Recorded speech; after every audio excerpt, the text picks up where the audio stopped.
ये मित्रों, आत्मिक चर्चा में आज का दिन बड़ा विशेष है। आज का दिन योग दिवस के रूप में पूरे विश्व में मनाया जाता है। योग क्या है? असली योग क्या है? हमारे यहाँ कर्म योग, भक्ति योग और ज्ञान योग, ये 3 प्रकार के योग हैं जो आप जानते हैं। कृष्ण क्या कहते हैं? वो कहते हैं योग है कर्मसु कौशलम। इसका सारगर्भित अर्थ अगर एक पंक्ति में मैं कहना चाहूँ कि अपने कर्तव्य पालन को कुशलता से करना ही योग है। जहाँ जहाँ हम जिस जिस कर्म को कर रहे हैं, जो हमारा धर्म है, मैं प्राध्यापक हूँ, मेरा पढ़ाने का धर्म है, कोई दुकानदार है, उसका धर्म ठीक वस्तु ठीक भाव पर बेचने का है। यानी जो जो जिसका कर्म है वो अपना कर्म कुशलता से करे, तो योग है कर्मसु कौशलम। अब इसमें जो कर्म योग है ये बड़ा सुगम है। ज्ञे स नित्य सन्यासी यो न द्वेष्टि न कांक्षति निर्द्वंद्व हिमा भाव सुखम बंधात प्रमुच्यते। जब कृष्ण ने कहा अर्जुन से कि हे अर्जुन, जो पुरुष न किसी से द्वेष करता है और न किसी की आकांक्षा करता है, वह कर्मयोगी सदा सन्यासी ही समझने योग्य है, क्योंकि राग द्वेष आदि द्वंद्वों से रहित पुरुष सुखपूर्वक संसार बंधन से मुक्त हो जाते हैं। तो कर्मयोग की तरफ इंगित कर रहे हैं कृष्ण, जो हमारे देश के सबसे बड़े योगी थे। योगी राज तो वही थे। योग योगी वह नहीं कि जो दूर की बात बताए, ठंडे पानी में घंटों खड़ा रहे, पानी पर चल सके, आग के बीच में से जा सके, वह भी योगी है। किंतु कर्तव्य पालन की जो विचक्षणता है, वह योग सर्वथा योग्य योग है। ये हम इसी की बात करेंगे। और आगे भी गीता लगभग पढ़ी है सबने, और जितनी व्याख्याएं गीता की हुई हैं, संसार के ऐसे ग्रंथ कम हैं जिनकी इतनी व्याख्याएं, इतनी टीकाएं हुई हैं। तिलक जैसे जो महाविद्वान थे, उन्होंने जेल में बैठे बैठे उसकी टीकाएं लिखी हैं। गांधी जी की अपनी टीका है, विनोबा भावे की अपनी टीका है, बहुत लोगों ने उसकी टीकाएं की हैं और करते जाते हैं। ये तो बहुत से ज्ञात लोग हैं, बहुत से अज्ञात हैं। हमारे ही एक सदस्य हैं जो हमारे व्हाट्सएप ग्रुप में हैं, डॉक्टर कुलभूषण अवस्थी। उनके पिताजी ने भी उसकी एक टीका की है भागवत गीता की। और मेरे मेरे अपने दादाजी पंडित त्रिलोकनाथ आज़म जी, उन्होंने गीता आज़म करके पहला अनुवाद पद्य में भागवत गीता का किया और फिर उसकी एक टीका अपनी दृष्टि से की। तो उसमें कर्मयोग प्रमुख है कि जब कृष्ण कहते हैं अर्जुन को कि कर्मयोग के बिना संन्यास अर्थात मन, इंद्रिय और शरीर द्वारा होने वाले संपूर्ण कर्मों में कर्तापन का त्याग होना कठिन है, और भगवत स्वरूप को मनन करने वाला कर्मयोगी परब्रह्म परमात्मा को शीघ्र प्राप्त हो जाता है। तो क्यों ना कर्मयोग करके उसको सुगम बनाया जाए। गीता में भगवान ने तीनों तीनों के बारे में बताया है, भक्ति योग, ज्ञान योग और कर्म योग। और उन तीनों को उन्होंने, आपने भी पढ़ा ही होगा कि स्वतंत्र मार्ग बताए हैं। ध्यानेन आत्मि पश्यन्ति केचिदात्मान मात्मना अन्य सांख्येन योगेन कर्म योगेन चापरे।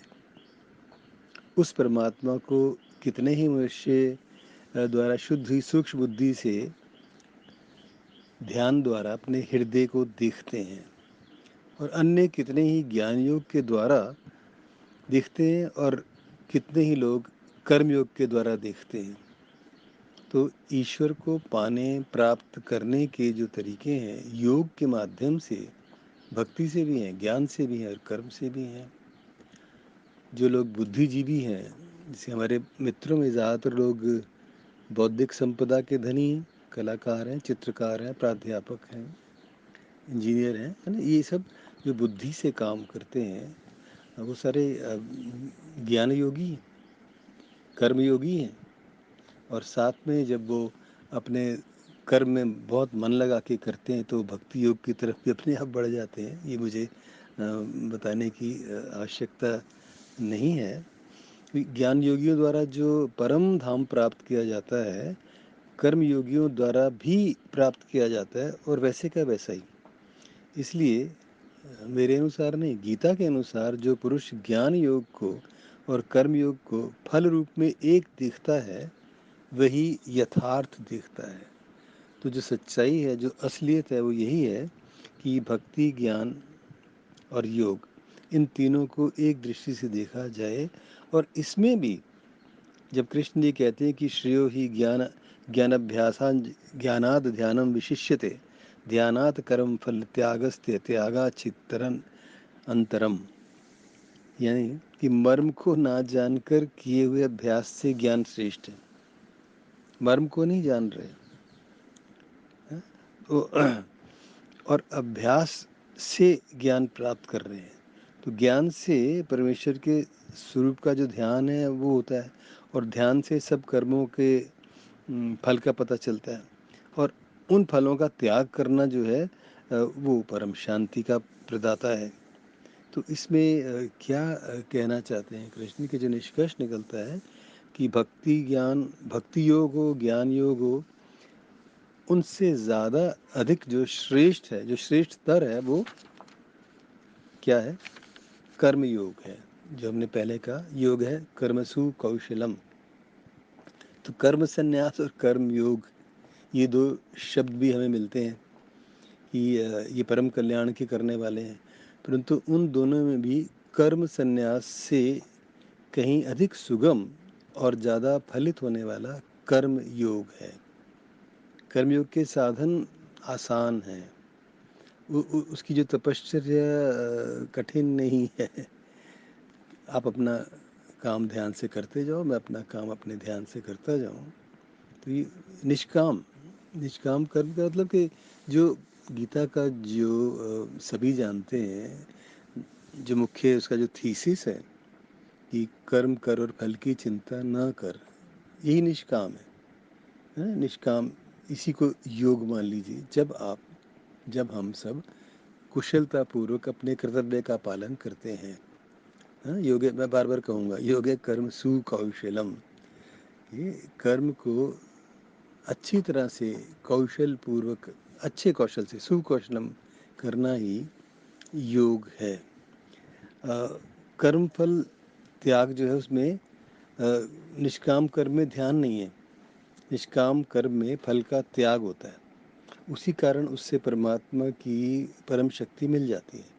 और जिस ध्यान में फल का त्याग नहीं है, उस ध्यान से जिस कामना से, उद्देश्य से ध्यान किया जाता है, उससे सिद्धि तो हो सकती है, किंतु शांति नहीं मिल सकती, संतुष्टि नहीं मिल सकती, और वो उल्लास नहीं मिल सकता। इसीलिए जब हम जिस दिन अपने कर्तव्य का पालन ठीक से करते हैं, पिता के रूप में, पुत्र के रूप में, अध्यापक के रूप में, एक नागरिक के रूप में, एक वैश्विक नागरिक के रूप में, जिस दिन हम करते हैं, तो हमें लगता है कि हाँ, हम कितने संतुष्ट होते हैं। और जब कोई जाने न जाने पर हम जानते हैं कि हमने अपना काम ठीक नहीं किया, हमने चोरी की, हमने बेईमानी की, हमने कपट किया, हमारा आचरण ठीक नहीं था, किसी को पता हो या ना हो, पर हमें तो पता होता है ना।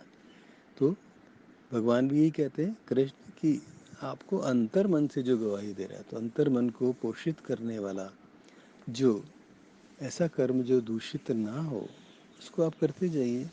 तो आज की जो आत्मिक चर्चा है वो इतनी ही बहुत है।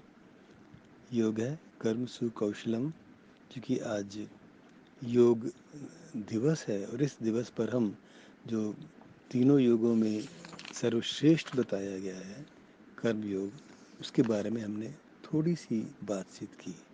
थोड़े को ही बहुत समझना प्रिय दोस्तों। धन्यवाद।